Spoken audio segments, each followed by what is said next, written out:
Hi, everyone. Thank you so much for listening. Scary Shorties wouldn't exist without you, the fans. Please like and follow us on Apple, Spotify, or wherever you listen, and share the show with your friends to help us grow. Thanks, guys.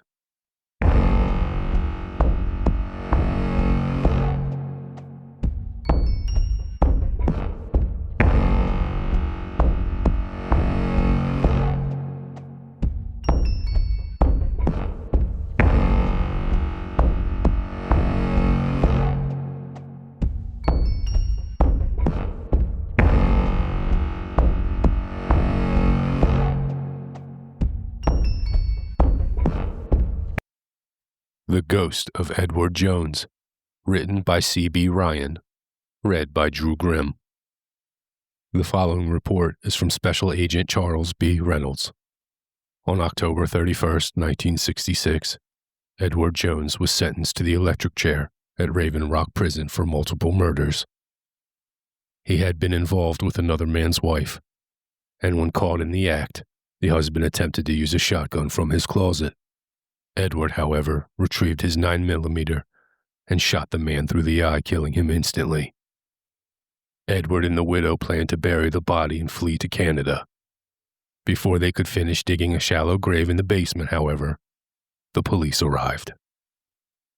A nosy neighbor who had heard commotion had called 911. Both were arrested. The widow received life in prison without getting the death penalty for testimony against Edward. She knew where the bodies were buried. Edward was a mass murderer with a body count of over 20 victims. Most of the victims were random encounters. Years later, the FBI would label him a serial killer. He was given the death sentence and did not appeal on one condition: he be executed on Halloween. The papers would dub him the Random Executioner. The following testimony is from Lieutenant Gibson Roy, attending officer of Edward's execution. I hope everyone in this room and all you witnessing know that I will have power. Immense power you cannot fathom. My body is being destroyed, but my spirit will rage forever. I will spread myself in every corner of this prison. I will show you the true face of hell. Everyone in this prison will know true fear, just as I do. I will never stop. I will torment souls for eternity. As the lever was pulled, Edwards laughed with malicious glee instead of screaming. It unnerved the crowd gathered to witness his death. The 6-foot bald man with chiseled features and piercing brown eyes died.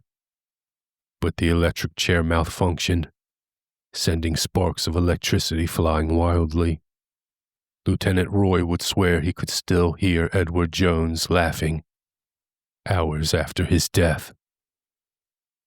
The following testimony is from Warden Franklin Lee, currently retired. The prisoners and guards could hear his eerie, disembodied laughter echo through the prison every 3 hours. The first outburst came 3 days after his death, starting at 3 a.m. and repeating every 3rd hour. The relentless cycle drove the prisoners mad, depriving them of sleep. Desperate, the warden consulted his local preacher and hired an exorcist to banish the ghost or demon. Who they found was Father Moses Tippernack, a very slender, 5-foot-tall man in his late 60s. He was known for handling certain things the church deemed sensitive. Father Moses was in the papers years before for doing the same thing for an abortion clinic in Maine. The following testimony is taken from Father Moses Tippernack after his heart attack. I am willing to make the sinners' lives a bit less sufferable, as I believe Jesus Christ will see it as an act of charity, said Father Moses. The warden thanked him profusely for accepting. A few hours later, at 3 p.m, the father heard his phone ring again. When he answered, he was met with nothing but devilish laughter on the other end. Who is this? Why are you calling me? Moses asked, but there was no reply. He hung up the phone, yet the laughter persisted, as if the other end had not disconnected. Father Moses prepared for the exorcism, gathering his Bible, crucifix, holy water, and a case to carry them. With his sacred tools secured in the passenger seat, he drove to Raven Rock Prison. After parking, he collected his gear and passed through the security gates without trouble. As he entered, that same eerie, devilish laughter he had heard over his phone echoed once again. As he approached the entrance door and reached out to open it, a tiny spark gave him a small shock. An officer opened the door for him. "You got shocked?" "That happens to a lot of people around here," the officer said. "That's why we stopped giving the prisoners those metal trays. Now they have to carry their stuff," the officer added. "We even called an electrician. He was stumped too." The officer assured Father Moses they had used him as a last resort, not a first, which made it seem more genuine and less deceitful. "Where was the most activity? Where did this man die?" Moses asked, his tone pressing. "Why do you want to know this?" the officer replied with a question of his own. "Please refrain from that," Moses said firmly, his annoyance evident. "Refrain from what?" the officer countered. "Answering with a question, son. I need answers, not more questions." Moses, for the most part, tried to keep his frustration hidden. Sorry, Father. I'll take you to where he died. The only place he's been seen is his cell room," the officer conceded. The officer escorted Father Moses to the electric chair room. Inside, he noticed the electric chair and the podiums where people would watch executions. "I already don't like this place," Father Moses thought. "I need you to leave the room now, son, so I can begin." Once the officer stepped out, Father Moses opened his holy gear case and took out his equipment. Holding his bottle of holy water, he splashed it on the electric chair, which crackled unexpectedly. Surprised, Father Moses checked the lever, but it wasn't active. There was no reason for the chair to react that way. The chair crackles with flashes of lightning, sparks flying off in all directions, and then a surge of electricity fills the air. Father Moses covers his face, and when he looks up, he sees a man sitting in the electric chair, posing like a king. Tiny arcs of electricity dance along the edges of his body. The man is glowing blue, completing the eerie spectacle. "Are you scared, O man of God? Shouldn't you keep praying? I'm not going to exercise myself," the man in the chair replied. He then unleashed a bolt of electricity from his body to Father Moses. Moses writhed in agony as the man in the chair tormented him. The officer who escorted him in managed to pull him and break the contact with the current. Father Moses suffered a heart attack and was rushed to the medical ward of the prison immediately. They both testified to hearing laughter from an unknown source the entire way. Conclusion of findings. Special Agent Reynolds recommends closing prison and quarantining area for good. Raven Rock Prison fell into ruin after being abandoned. The government shut it down for good. The inmates were transferred, and so were the prison guards.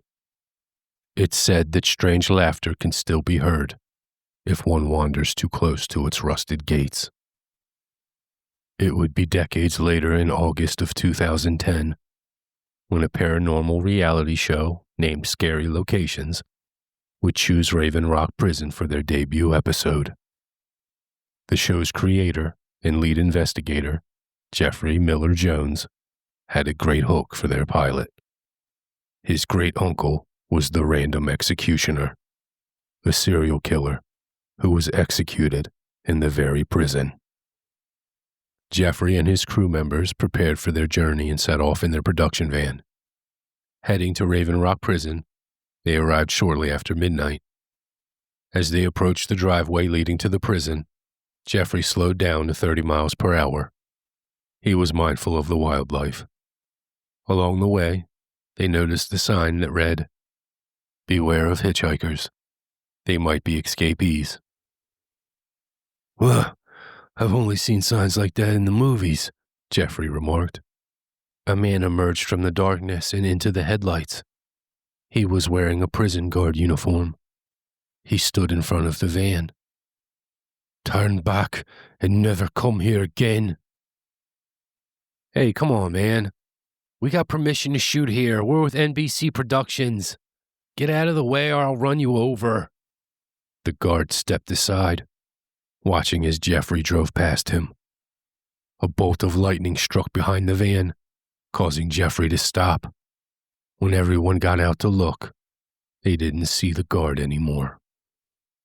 When Jeffrey and the crew finally arrived at the prison, they used bolt cutters on the front gate.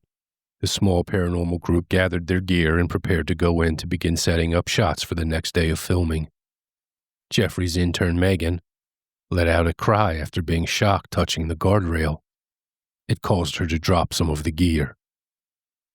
"Hey, come on, that's expensive gear, intern," Jeffrey shouted at Megan. "I'm sorry, I got shocked by the door. Really bad."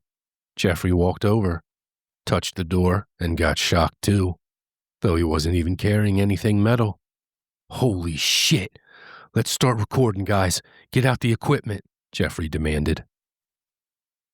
They began filming. Jeffrey demanded everyone go to the electric chair room. "Everyone gather in a circle around the chair," Jeffrey said as he started putting chains around the door, locking them in. "Is that really necessary?" Megan asked. "It will look great for the shot. Don't worry. We aren't stuck in here," Jeffrey said while setting up a camera to film. While they gathered in a circle, each crew member was holding a flashlight. Jeffrey began drawing weird symbols on the floor. The 3 crew members began to feel nervous. Jeffrey started chanting while ignoring them. When Megan threatened to leave, Jeffrey shoved her to the ground. "I've brought them, Edward, just like you wanted. I serve only you, master," shouted Jeffrey while still chanting. The 3 crew members panicked. Megan asked if this was a dumb prank on the intern. "This is no prank, sweet thing. This is your forever now." "Oh, God," Megan screamed. "I'm your God now." Bolts of lightning crashed through the air, and Megan and the other crew members tried to scramble. Jeffrey hit her over the head with something hard. She could feel warm dripping down her face as she crashed to the floor. When Megan came to, she was sitting in the electric chair being strapped down. "Why are you doing this?" Megan sobbed to Jeff as he tied the last strap. "He usually doesn't like something like this. He usually wants it to be random," Jeffrey muttered as he finally stood in front of Megan. "But you're special, Megan. It was not easy getting you here. You can thank your whore grandmother for this." "I didn't even know my grandmother," Megan pleaded. "Yeah, probably hard to know someone serving a life sentence." Jeffrey pulled the lever and sent volts of electricity through Megan that burst her into flame. Edward Jones's laughter began echoing through the prison, while Jeffrey began to strap in another crew member.